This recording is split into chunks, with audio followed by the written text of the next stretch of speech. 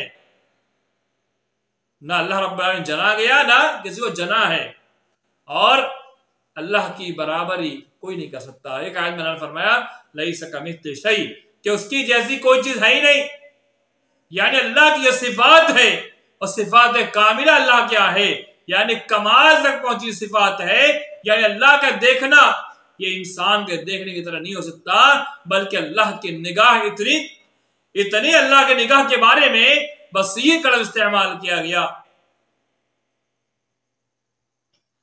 لقد سمع الله قول التي تجادلك في زوجها وتشتغل الله والله يسمع تحاوركما ان الله سميع بصير. عائشہ رضی اللہ تعالیٰ عنہ بیان کرتی ہے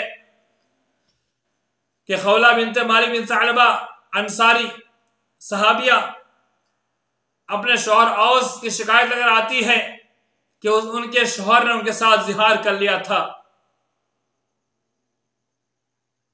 اللہ کے رسول صلی اللہ علیہ وسلم نے فرمایا کہ تو اپنے شوہر سے حرام ہو گئی. عائشہ بیان کرتی ہے وہ عورت جاتی ہے اللہ کے پاس ہاتھ پھیلا کر کے روتی ہے, گڑگڑاتی ہے, شکایت کرتی ہے. قد سمع اللہ قول التي تجادلك في زوجها وتشتغل اللہ. اس عورت نے اللہ کے پاس شکایت درج کرائی تھی. اللہ رب العالمین نے اس کی بات کو سن لیا. ان الفاظ کو اللہ رب العالمین نے اس طرح تعبیر کی واللہ سمیع بصیر کہ اللہ رب العالمین انتہائی زیادہ سننے والا اور دیکھنے والا ہے. عائشہ بیان کرتی ہے کہ ایک کونے میں یہ عورت بیٹھ کر کے اللہ کے رسول صلی اللہ علیہ وسلم کے ساتھ مباحثہ کر رہی ہے. میں اس کی بات کو نہیں سن پا رہی ہوں اور اللہ رب العالمین نے ساتویں آسمان سے اس عورت کی بات کو سن لیا اور اس سننے کے ساتھ ساتھ بصیر کا لفظ استعمال ہوا. یعنی اللہ رب العالمین جو ہے انتہائی زیادہ دیکھنے والا, سننے والا. اللہ کی صفات کمال ہے. یعنی اللہ کی صفات جیسے ہماری صفات ہو نہیں سکتی. ہم بھی سنتے ہیں, دیکھتے ہیں, ہمارے لیے محدود دائرہ ہے. ہمارا سننا ایک محدود جگہ تک ہے. ہم یہاں سے کچھ ہی جگہ تک سن سکتے ہیں, ہم اس کے علاوہ اس سے زیادہ سن نہیں سکتے ہیں. اللہ کی ذات ایسی ہے, ساتھ آسمان پر بیٹھ کر کے جس دنیا کے تمام لوگ کی آہ کو سن رہا ہے, تمام لوگ کی پکار کو سن رہا ہے. کون انسان کیا کر رہا ہے اللہ دیکھ رہا ہے. کروڑوں لاکھوں اربوں کروڑوں لوگ یہاں موجود ہے. ہر ایک کے بارے میں اللہ ہر ایک کو دیکھ رہا ہے, سن رہا ہے. اللہ رب العالمین جانور کو بھی دیکھ رہا ہے, چرند پرند کو دیکھ رہا ہے, چوٹیا کو دیکھ رہا ہے, ہر چیز کو دیکھ رہا ہے. یہ اللہ تعالیٰ کی صفاتوں میں سے ایک صفت ہے. یعنی اللہ رب العالمین کی صفات جو ہے کمال تک پہنچی ہوئی ہے. ایسی صفت دنیا میں کسی ہو نہیں سکتی. صفات کے معاملے میں بہت سارے لوگ گمراہی میں پڑے ہوئے ہیں. کوئی اللہ کی سماعت کا انکار کر کے, اللہ کی قدرت کا انکار کر کے, اللہ کی بصارت کا انکار کر کے, کئی لوگ تعویل کر کے, تحریف کر کے, معنی بدل کر کے, انکار کر کے کئی اعتبار سے صفات کے معاملے گمراہی کے راستے پر چل پڑے ہیں.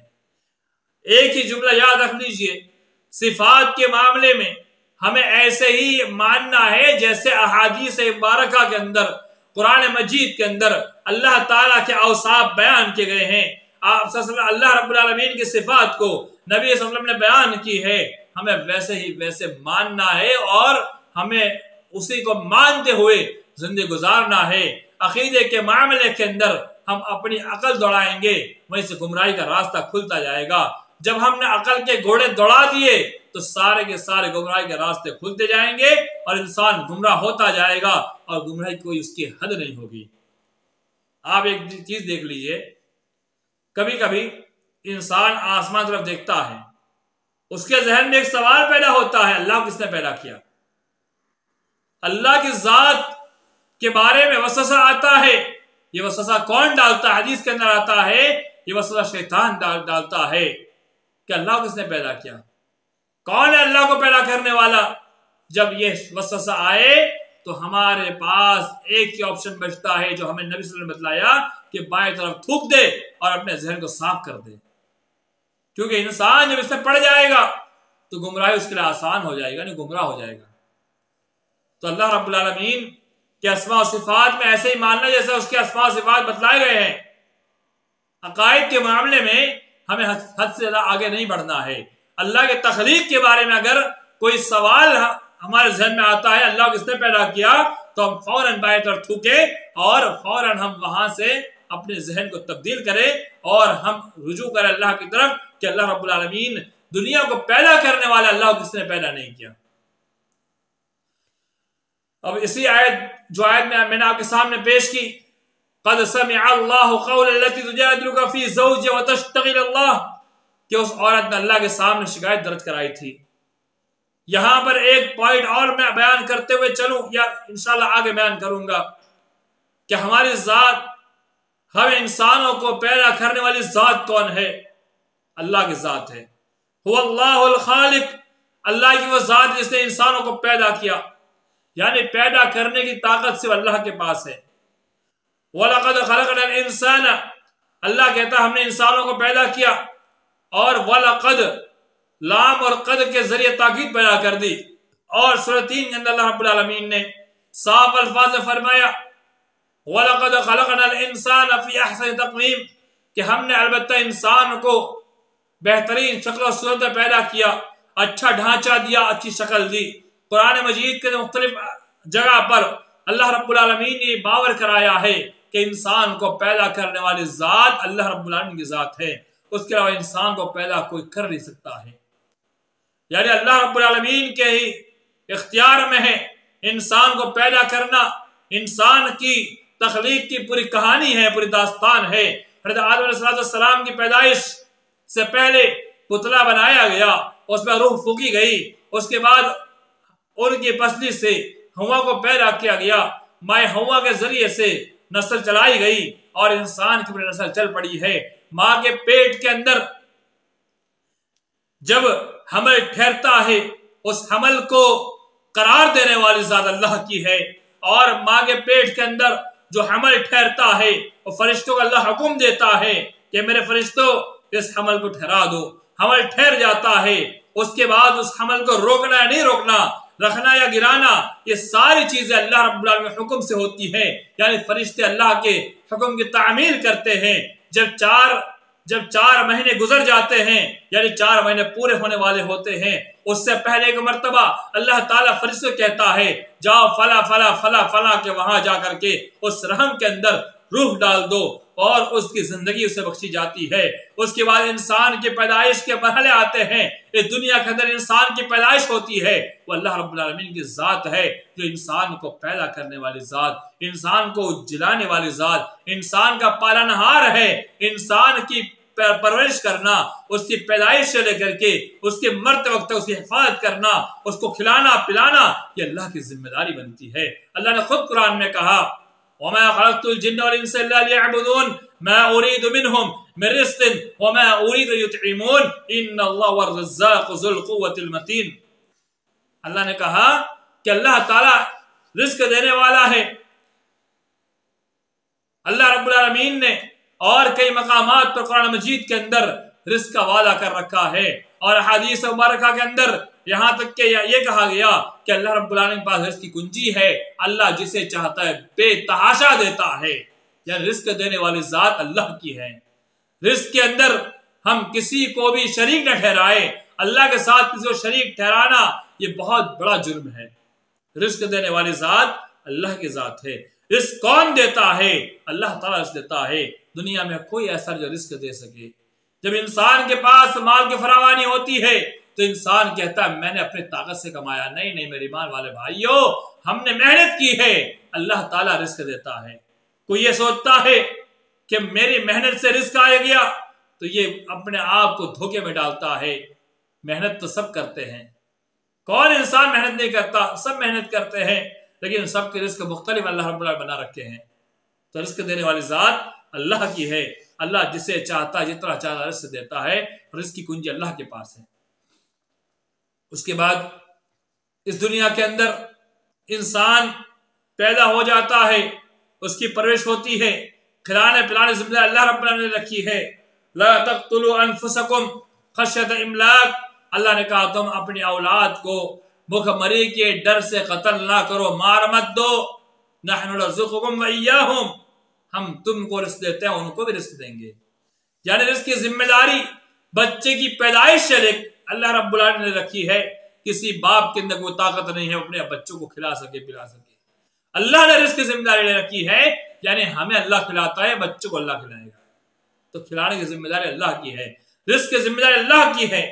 جب انسان بڑا ہوتا ہے، ایک عمر کو پہنچ جاتا ہے، بلوغت کا مرحلہ آتا ہے، اب اس کے لیے عبادت اس پر لازم اور ضروری ہو جاتی ہے۔ اللہ نے کہا وَمَا خَلَقْتُ الْجِنَّ وَالْإِنسَ إِلَّا لِيَعْبُدُونَ کہ انسان اور جناتوں کو میں نے خالص اپنی عبادت میں پیدا کیا ہے، یعنی صرف اللہ کی عبادت کی جائے۔ اللہ رب العالمین نے جو ارشاد فرمایا وَاعْبُدُوا اللَّهَ اللہ کی عبادت کرو۔ وَقَضَىٰ رَبُّكَ أَلَّا تَعْبُدُوا إِلَّا إِيَّاهُ کہ اللہ نے فیصلہ کر دیا، تمہارا رب نے فیصلہ کر دیا أَلَّا تَعْبُدُوا إِلَّا إِيَّاهُ کہ اس کے علاوہ کسی کی عبادت نہ کرو، خالص اللہ کی عبادت کرو۔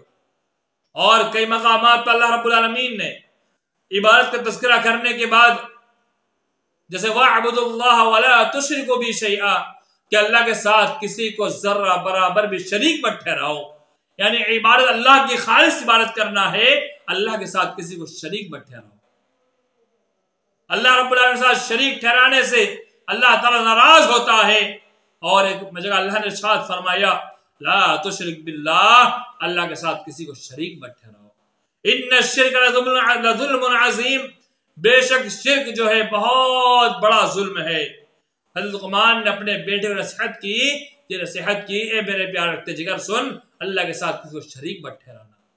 اسی کو اللہ تعالیٰ نے قرآن مجید کے اندر نازل فرما دیا کہ اللہ کے ساتھ کسی کو شریک مت ٹھہرانا۔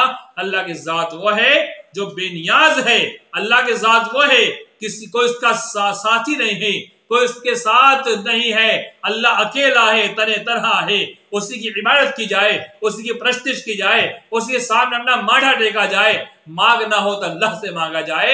آئیے حدیث دیکھتے ہیں، نبی آخر الزمان صلی اللہ علیہ وسلم نے حضرت عباس رضی اللہ تعالیٰ عنہ کو نصیحت کرتے ہوئے فرمایا احفظ اللہ احفظک وَإِذَا اسْتَعَنْتَ فَاسْتَعِنْ بِاللَّهِ وَإِذَا سَأَلْتَ فَاسْأَلِ اللَّهِ۔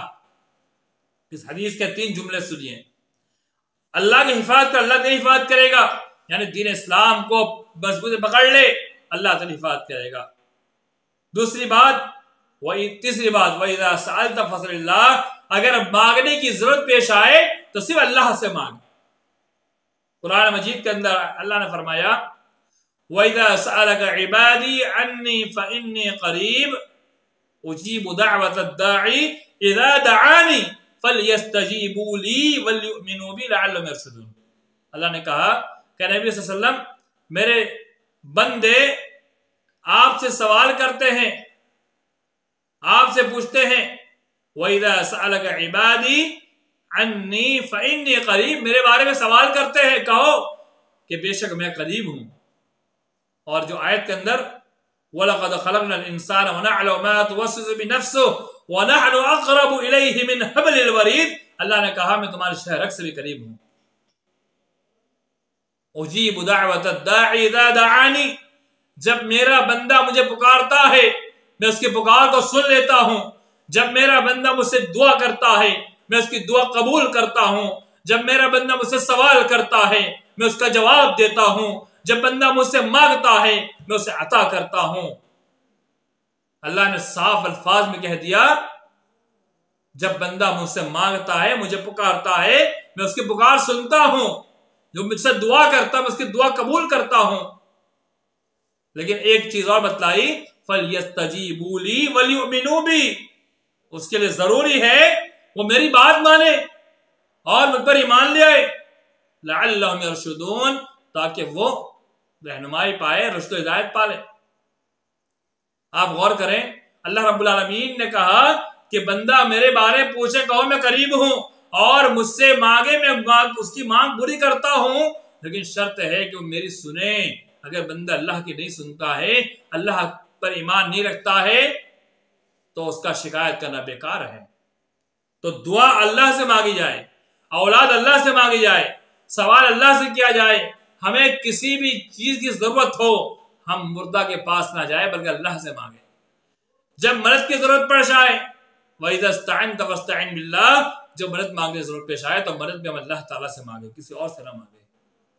قرآن میں ہم نے اقرار کیا إِيَّاكَ نَعْبُدُ وَإِيَّاكَ نَسْتَعِينُ کہ ہم خالص اللہ کی عبادت کرتے ہیں اور ہم اللہ ہی سے مدد طلب کرتے ہیں۔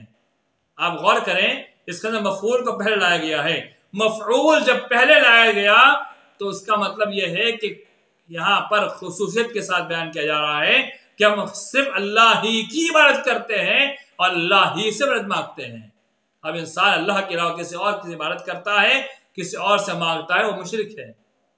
ہاں یہ الگ مسئلہ ہے کہ انسان زندہ انسان کے پاس جا کر کے مدد مانگ سکتا ہے۔ مجھے کسی آدمی سے 1,00,000 روپے کی ضرورت ہے، میں اس زندہ آدمی کے پاس جاؤں اور کہوں کہ مجھے 1,00,000 روپے کی ضرورت ہے، لیکن شرط ہے وہ خود اس کا اختیار ہو۔ مردہ کے پاس ایک آدمی مر گیا ہے، دنیا سے ختم ہو چکا ہے، وہ قبر میں جا کے سو چکا ہے، اب اس کے پاس جا کر مدد مانگنا یہ شرک ہے، یہ کفر ہے، گناہ ہے۔ اللہ تعالیٰ سے دعا مانگی جائے، دعا مانگنا اللہ سے مانگا جائے، عبادت اللہ کی جائے، اور اللہ رب العالمین رزق دینے والا، اس سے رزق مانگا جائے۔ انسان نے اللہ کو صحیح معنوں میں پہچانا نہیں ہے، اس لیے آج طرح طرح کے شرک پائے جاتے ہیں۔ کوئی کہتا ہے کہ شاہ عالم بابا بچہ دیتا ہے، اور کوئی کہتا ہے کہ فلاں کچوجا شریف والے بابا بچی دیتے ہیں۔ یہ سارے بکواسات میں سے ہیں۔ اولاد دینا کام اللہ کا ہے، اللہ تعالیٰ اولاد دینے والا ہے۔ اللہ رب العالمین بیٹا بیٹی دینا اللہ کا کام ہے۔ اولاد نہیں ہو رہی ہے، اس کے تعلق سے قرآن میں اللہ رب العالمین نے ایک چیز بتلائی ہے کہ عورت کی قسم بتائی ہوئی ہے کہ کچھ عورت ایسی ہوتی ہے جو لڑکا لڑکی دونوں پیدا کر سکتی ہے، کچھ عورت ایسی ہے جو صرف لڑکے پیدا کرتی ہے، کچھ عورت ایسی ہے جو صرف لڑکی پیدا کرتی ہے، کچھ عورت ایسی جو بانجھ ہے۔ تو اللہ رب العالمین نے یہ پورا ایک نقشہ قرآن میں کھینچا کہ 4 قسم کے اللہ رب العالمین بنایا ہے، یعنی کچھ عورت کے ذریعے اللہ تعالیٰ دونوں دیتا ہے، کچھ کے ذریعے صرف بچے، کچھ کے ذریعے صرف بچیاں، اور کچھ عورتیں جو بالکل بانجھ ہوتی ہے وہ نا امید نہ ہو۔ حضرت زکریا علیہ السلام نے اللہ سے مانگا، ہنالک دعا زکریا ربہ قال رب هب لي من لدنك ذریۃ طیبہ۔ حضرت زکریا نے کہا، اے اللہ مجھے تو تیرے پاس سے پاک باز اولاد عطا فرما۔ تو اللہ تعالیٰ نے کیا اس کی بات کو نہیں سنا؟ انک سمیع الدعاء فنادته الملائکۃ وهو قائم یصلی فی المحراب ان اللہ یبشرک بیحییٰ، کہ اللہ تعالیٰ یحییٰ کی بشارت دیتا ہے۔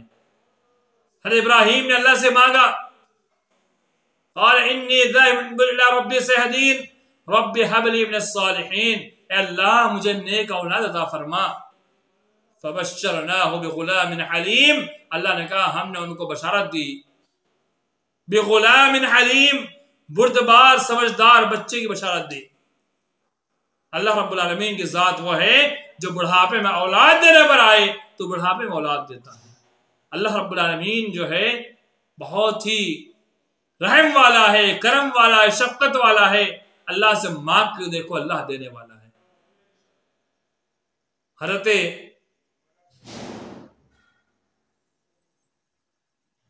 عیسیٰ علیہ السلام کی پیدائش دیکھیے، بغیر باپ کے اللہ نے پیدا کیا۔ آدم کی پیدائش دیکھیے، بغیر ماں اور باپ کے پیدا کیا۔ حوا کی پیدائش دیکھیے، بغیر ماں کے اللہ نے پیدا کیا۔ اللہ کی ذات نرالی ہے، اللہ جیسے چاہے جس طرح چاہے اولاد دے دیتا ہے۔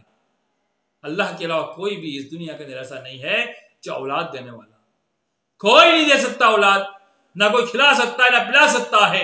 اولاد دینا کام اللہ کا ہے۔ اللہ کی شان میں ہم کسی کو شریک ٹھہرائیں گے تو یاد رکھ لیں، زمین بھر کر بھی اگر ہم کچھ اللہ رب العالمین کے لیے بھلا کر جائے بغیر معافی مانگے ہوئے تو ساری کی ساری چیز باطل ہو جائے۔ کیوں؟ لئن اشرکت لیحبطن عملک۔ اللہ کے رسول صلی اللہ علیہ وسلم کو مخاطب کرتے اللہ نے کہا، اے نبی صلی اللہ علیہ وسلم اگر آپ بھی شرک کریں گے تو آپ کے بھی اعمال برباد کر دی جائیں گے، سارے کے سارے اعمال سوا ہو جائیں گے۔ یعنی اگر ہم نے دنیا میں شرک کیا اور اللہ سے معافی طلبی مننے سے پہلے نہیں کی تو شرک کبھی معاف نہیں ہوگا۔ ان اللہ لا یغفر ان یشرک بہ ویغفر ما دون ذلک لمن یشاء۔ اللہ نے کہا بے شک اللہ تعالیٰ کبھی شرک کو معاف نہیں کرے گا، اس کے علاوہ تمام گناہ اللہ اپنے رحمت سے معاف کر دے گا۔ لیکن یہ ہے کہ انسان جب تک زندہ ہے اگر شرک پر آمادہ ہے، شرک کرتا ہے، اللہ تعالیٰ نے اسے سمجھ دے دی، اس کو ہدایت مل گئی، توفیق مل گئی، مرنے سے پہلے توبہ کر لیا، اللہ اس کی توبہ قبول کرے گا۔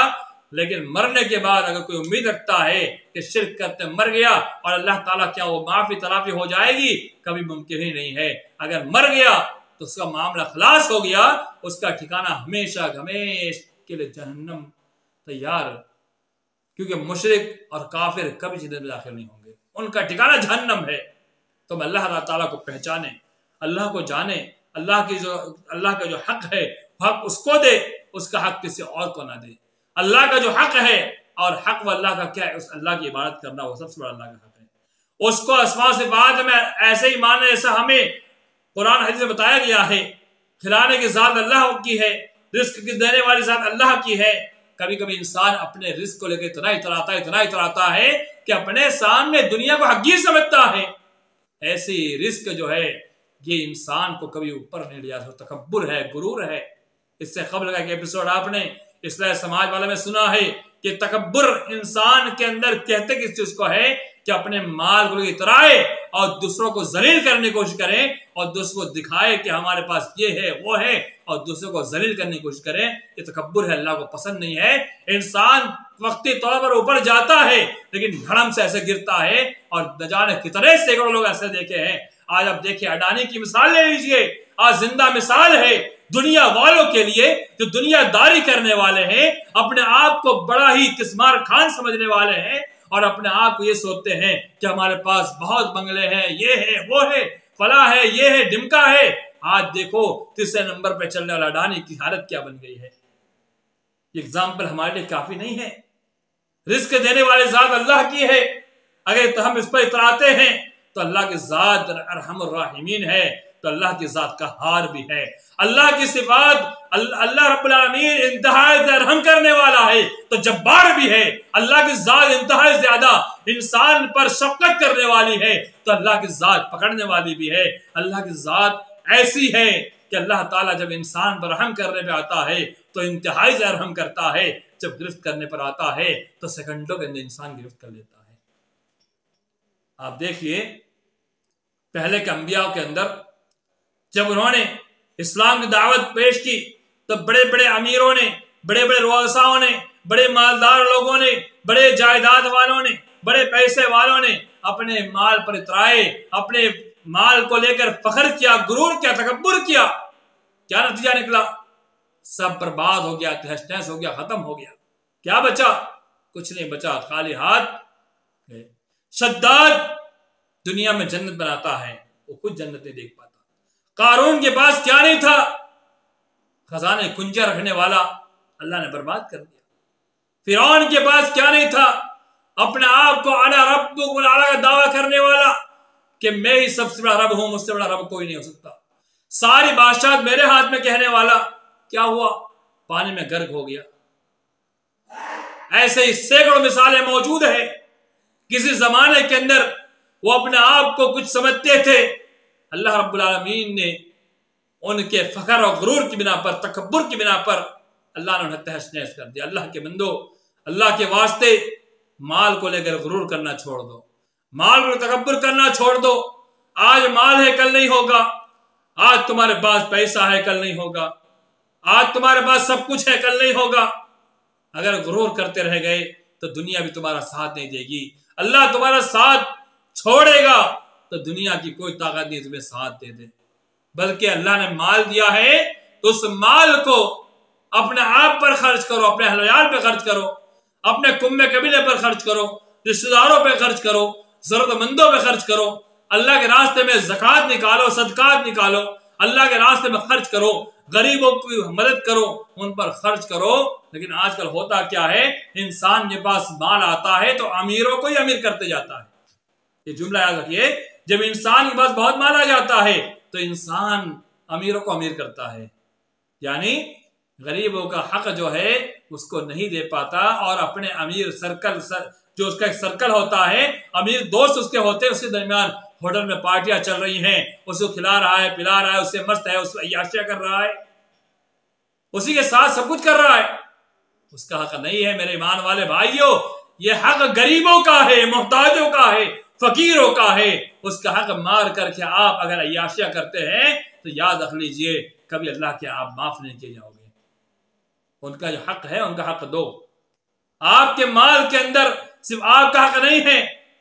صبح سویرے ایک فرشتہ ندا لگاتا ہے، کہتا ہے یا اللہ جو اپنے مال کو تیرے راستے میں خرچ کر رہا ہے اس کے مال میں اضافہ فرما، جو مال کو میں کنجوسی کرتا ہے، مال کو سمیٹ کے رکھ رہا ہے، اور تیرے راستے میں خرچ نہیں کرتا ہے، اللہ اس کے مال کو ہلاک و برباد کر دے۔ اب مال ہلاک ہونے کی کئی ایک صورت ہو سکتی ہے، کئی ایک برکت اٹھ جانا، یا پھر کوئی ایسا حادثہ آ گیا کہ سارا کا سارا مال ختم ہو گیا۔ جیسے کہ ایک مثال موجود ہے 29 پارے کے اندر سورہ قلم میں اس کے شان نزول موجود ہے کہ باغ والے کی مثال کہ وہ کہتے ہیں صبح جائیں گے اور ہم اپنا باغ کاٹ لائیں گے، دیکھتے پورا کا پورا باغ جل کے راکھ ہو جاتا ہے۔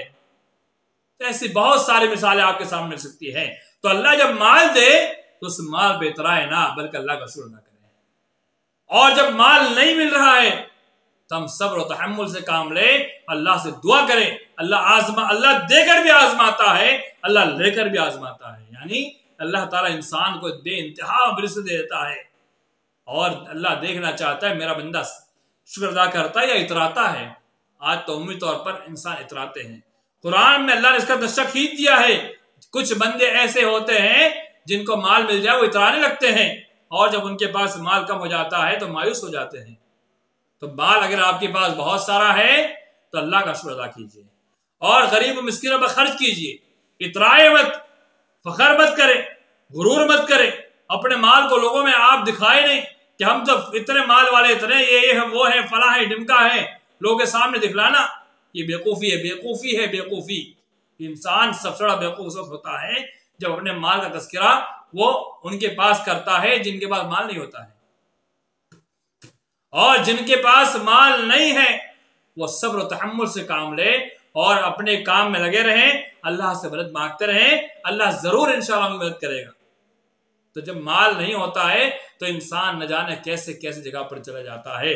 آج تعویذ گھنٹوں پڑ جاتا ہے، انسان مال بنانے کی تعویذیں بنوا کر کے، اور نہ جانے کتنے ٹوکے کر کے کہیں بستر پہ رکھ رہا ہے، کبھی پاکٹ میں رکھ رہا ہے، کبھی الماری میں رکھ رہا ہے، کبھی کہاں رکھتا ہے، کبھی کہاں رکھتا ہے۔ یہ انسان کے شان کے خلاف ہے، اور مال رزق دینے والے صاحب اللہ کی، اللہ سے مدد مانگے، اللہ ضرور دے گا۔ اور ایک اپنا عہد کر لے، اللہ کے راستے میں ہمیں کچھ نہ کچھ خرچ کرتے رہنا ہے تو ضرور اللہ تعالیٰ میں مال عطا کرے گا۔ اور اللہ کا جو حق، اس کی اصل حق جو ہے اس کی عبادت ہے، اس عبادت میں کسی کو شریک نہ ٹھہرائے، اللہ کے ساتھ کسی کو شریک ہرگز نہ ٹھہرائے۔ اگر انسان اللہ کے کسی کو شریک ٹھہراتا ہے تو انسان انتہائی زیادہ غفلت میں ہے، نادانی میں۔ اور ایک چیز آپ کو بتا کے بات ختم کرتا ہوں کہ انسان اتنے گناہ کرتے جا رہا ہے، اتنے گناہ کرتے جا رہا ہے، کیا وجہ ہے؟ اس کی ایک ہی وجہ ہے کہ انسان اللہ رب العالمین سے بے خوف ہو چکا ہے، اللہ کا ڈر اس کے دل سے نکل چکا ہے۔ انسان زناکاری کرتا ہے، کیوں کرتا ہے؟ اللہ کا خوف اس کے دل سے نکل چکا ہے، یعنی وہ اپنے آپ کو سمجھتا ہے۔ میرے ایمان والے بھائیوں، اللہ کے خوف کو اگر آپ نے دور کر دیا کہ دنیا آپ کو کھا جائے گی۔ جو اللہ سے نہیں ڈرتا ہے وہ پوری دنیا سے ڈرتا ہے، یہ مثال یاد رکھنی ہے۔ جو اللہ کا خوف اپنے دل میں نہیں رکھتا ہے وہ دنیا میں سب سے ڈرتا ہے۔ آج ہوتا یہی ہے، جو انسان اللہ کا خوف چھوڑ کر گناہ کرتا ہے وہ دنیا میں سب سے ڈرتا ہے، جب بدنام ہو جاتا ہے تو وہ بالکل مایوس ہو جاتا ہے۔ اللہ کا ڈر اپنے دل میں بٹھائے، اور انسان ایسے گناہ کرتے جا رہا ہے کہ اسے افسوس تک نہیں ہوتا۔ آج آپ ترکی کا جو زلزلہ دیکھ رہے ہیں، کئی ویڈیو آپ نے دیکھی، ایسے بچے بلبلا رہے ہیں، باپ بلبلا رہا ہے، ماں بلبلا رہی ہے۔ یہ سب کیا ہے؟ اس کو لے کے بھی آج انسان عبرت نہیں حاصل کرتا ہے۔ یہ سب دیکھ کر بھی انسان نہیں سوچتا ہے کہ ہمیں کل مرنا بھی ہے، ہمارا حشر بھی کیا ہوگا، کہ ہمارے پاس زلزلہ آ گیا تو ہم کیا کر سکتے ہیں؟ ہماری کروڑوں کی اربوں کی کوٹھی، گھر، مکان، محلات سیکنڈوں منٹوں میں زمین دوش ہو جائیں گے، کیا ہوگا؟ ہمارے لاکھوں گاڑیاں، لاکھوں کے بنگلے، لاکھوں کی جائیداد کیا ہوگی؟ منٹوں میں سب ختم ہو جائے گی۔